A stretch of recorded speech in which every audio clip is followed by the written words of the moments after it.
Hello and welcome to another episode of Forkful of Noodles. I'm Krish Mohan.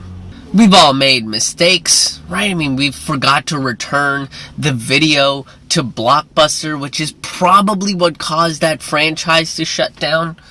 We've read the signals wrong and tried to kiss someone that was just being a nice person. We've all jacked off into our roommate's socks. I mean, come on, Jeff, okay? We wear identical socks. It's not that big of a deal. We'll just trade a pair. In this day and age, all of these incidences would be posted up on Facebook or Twitter, calling you out for the mistakes you made.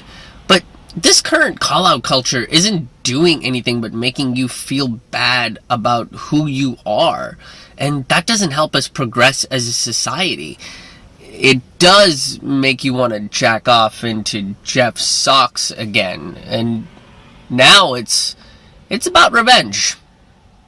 Call-out culture is creating a shame spiral and continuing to divide us. Calling someone a racist or a nationalist or a supremacist doesn't get rid of racism, nationalism, or supremacy. More or less, it makes those people double down on what they believe, makes them wave their flags way harder, and then they will wear two hoods instead of one. And it doesn't matter how hot it's gonna get, it's about the damn principle of the thing. You can't shame someone out of discriminatory or oppressive, hate-filled behavior. For that matter, you can't shame someone out of any behavior. One of my now exes used to shame me for putting honey mustard on everything, right? Steak, chips, one time an Oreo. But the Oreo thing only happened because I was going to prove to her that despite her shaming me, I was still going to put honey mustard on things. Hell, I'm fairly certain Monica Lewinsky still is fine with giving blowjobs, even to non-presidential dicks. Shame makes people retreat inward, as psychologist Brené Brown points out in her TED Talk. Shame drives two big tapes, never good enough, and if you can talk it out of that one, who do you think you are? The thing to understand about shame is it's not guilt. Shame is a focus on self, guilt is a focus on behavior. Shame is, I am bad, guilt is, I did something bad.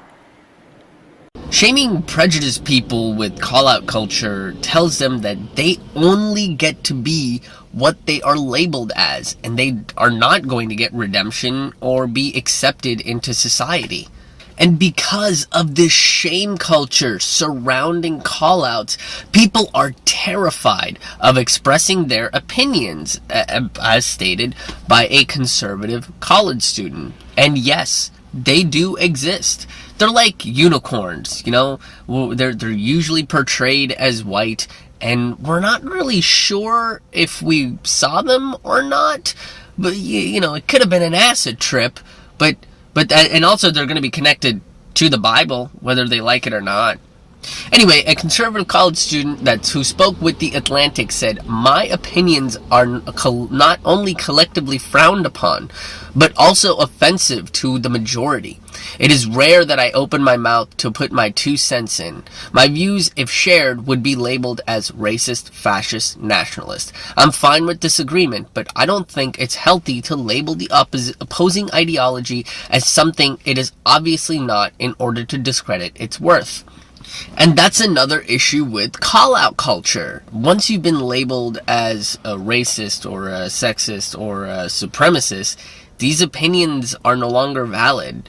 Ironic, since racists and supremacists don't seem to see the opinions of any minorities as valid, and sexists don't see the values of certain genders as valid. So, in order to prove that these valiant social justice warriors are better than these supremacists and sexists, they practice the same tactic. I'm not an expert on math here, but neither of these behaviors sound greater than the other to me. So this version of call-out culture does nothing to get rid of hateful values and ideas. It's the internet's version of he said, she said, but with ideologies.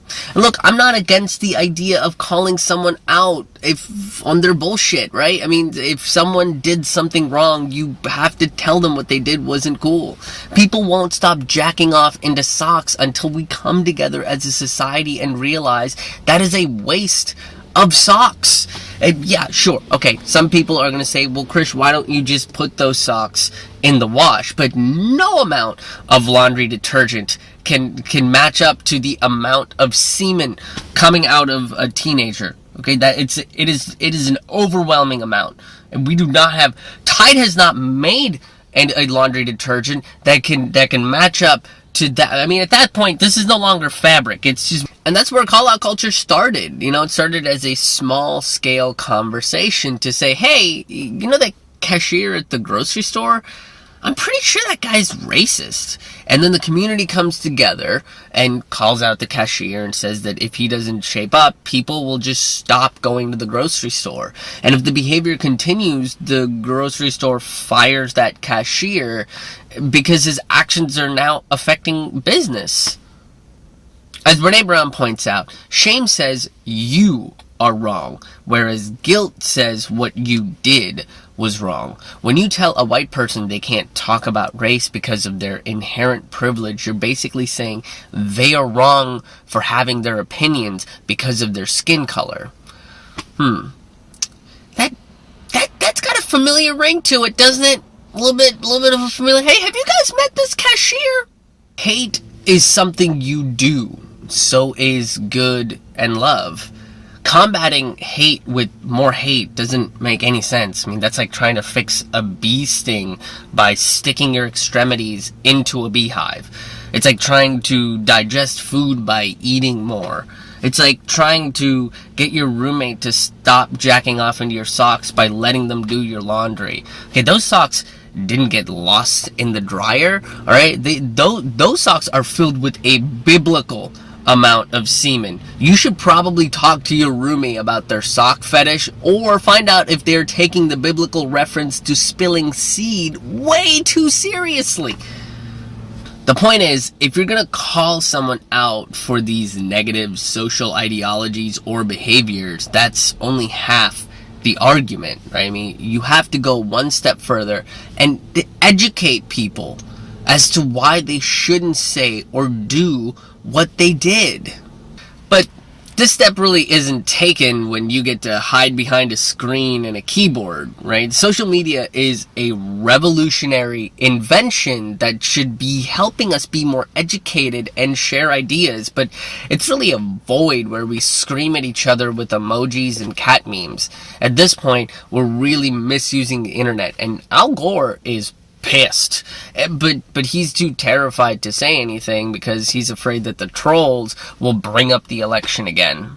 And we really are misusing the internet for hateful purposes. You know, for example, using Tinder to find gay people to attack them. In Christian colleges, it's been reported that people will change their sexuality to same sex to find gay people so they can vilify them. Wait, I mean, what? I mean, who has this much time on their hands, right? Maybe if they were less hateful, people of the opposite sex would be able to love them. This is how people wind up jacking off into other people's socks on purpose. Okay, Jeff? That was an accident. You need to let that go. Is there an app for people that just need hugs? Because there really should be one. You know, this problem would be solved if we just hug people a little bit more and let them know that it's okay to be friends with gay people, because gay people are people too. Shame is connected with negativity and perpetuates it. There is a huge difference between shame and guilt. And here's what you need to know. Shame is highly, highly correlated with addiction, depression, violence, aggression, bullying, suicide, eating disorders. And here's what you even need to know more. Guilt, inversely correlated with those things. The ability to hold something we've done or failed to do up against who we want to be is incredibly adaptive. It's uncomfortable, but it's adaptive. So if you want someone to turn to the KKK, go ahead. Keep calling them a racist, right? Tell them that they are wrong, but make them feel guilty for it. That's fine. I mean, they hated someone over the smallest of things, so they did something wrong. Apologize, pick up a history book, and we're now going to sit down and watch the most boring documentary about race, okay? That one that Spike Lee had nothing to do with. One that isn't even narrated by Morgan Freeman. It is narrated by, like, an African-American version of Ben Stein. Guilt works sometimes. I mean, moms work off of guilt. Guilt makes you adaptable. Feeling guilty about a thing you did means you probably won't do it again, because guilt really feels like you're swimming around in your roommate's socks.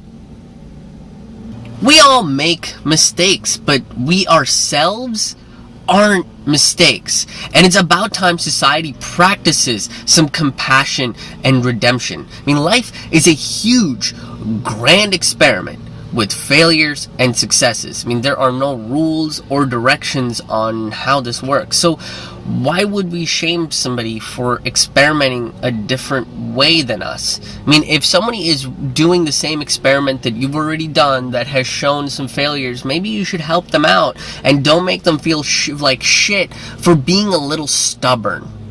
In her TED Talk, Monica Lewinsky shares her opinion on the worst part of shame. I was on the phone with my mom in September of 2010, and we were talking about the news of a young college freshman from Rutgers University named Tyler Clementi. Sweet, sensitive, creative Tyler was secretly webcammed by his roommate while being intimate with another man. When the online world learned of this incident, the ridicule and cyberbullying ignited. A few days later, Tyler jumped from the George Washington Bridge to his death. He was 18. If we keep up with this culture of shame, this means that people might die. People, not ideology. It will empower these ideologies even further and keep splitting us apart. And look, there's probably a bunch of people out there calling me a race apologist or making excuses for supremacy. That's not it at all. I do not support racism or supremacy or any other discriminatory belief system. However, I don't think these people need to be pushed out of society. All they need is some education and open-mindedness. And if they don't want to learn and adapt, I guess we'll just leave them alone and we'll wait till they're ready to do so. This is not making an excuse for their beliefs or ideologies. I am just really tired of people hating each other. That's been your forkful of noodles for this week. Thank you very much for tuning in. If you enjoyed this video, please share it with your friends, your enemies, whoever you'd like to share it with. I have live stand-up comedy shows coming up in Johnson City, Tennessee. I'll be back in Greenville, South Carolina. I'm coming to Charlotte, North Carolina, Springfield, Virginia, Washington, D.C., Fairfax, Virginia, and Harrisburg, PA. For my full tour schedule, you can go to ramennoodlescomedy.com. That's RAMAN noodlescomedy.com.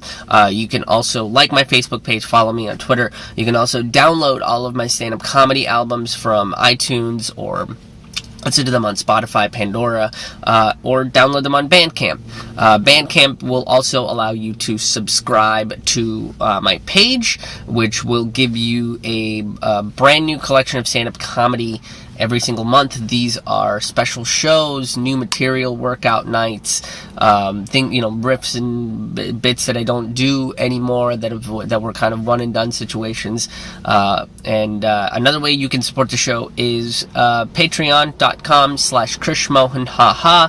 You can donate there if you would like as well. We are actively working on updating the Patreon. We are actively working on some changes for this show, making it kind of bigger and grander. So stay tuned for that. That might not be coming up until next year, but that's some little updates at the end of the episode here. But thank you for tuning in. Thank you for supporting the show, and thanks for getting